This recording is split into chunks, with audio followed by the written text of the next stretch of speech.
18 सितंबर 2016 कश्मीर के उरी सेना कैंप में तड़के सुबह अचानक एक भयानक हमला किया गया।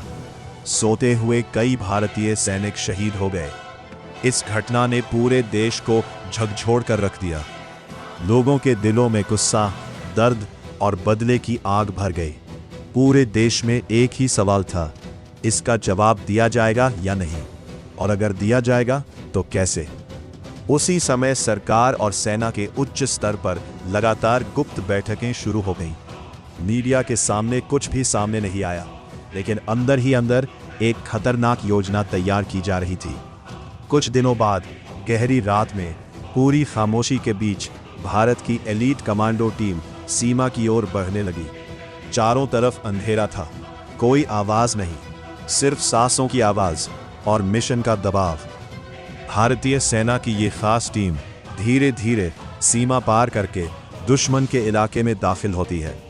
उनका लक्ष्य साफ था, आतंकियों के लॉन्च पैड को नष्ट करना, ताकि भविष्य में कोई हमला न हो सके। फिर शुरू होता है असली ऑपरेशन। बेहद खामोशी और तेजी से एक के बाद एक टारगेट पर हमला किया जाता है। दुश्मन समझ पाता उससे पहले ही उनके ठिकाने तबाह हो जाते हैं।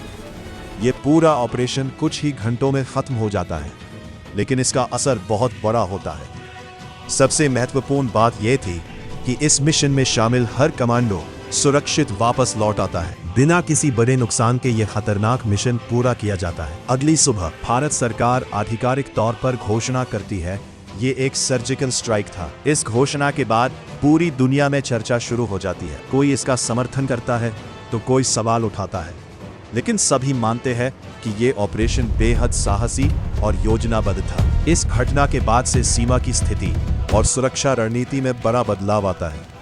भारत साफ कर देता है, अगर हमला होगा तो जवाब भी दिया जाएगा, और पहले से ज्यादा ताकत के साथ। यह पूरी घटना सिर्फ एक सैन्य अभियान नहीं थी, यह एक संदेश था, एक मजबूत संदेश कि किसी भी देश की सुरक्षा के साथ खिलवाड़ करने का अंजाम कितना खतरनाक हो सकता है। यही थी भारत की वह गुप्त कार्रवाई जो रात के अंधेरे में शुरू हुई और इतिहास के पन्नों में दर्ज हो गई।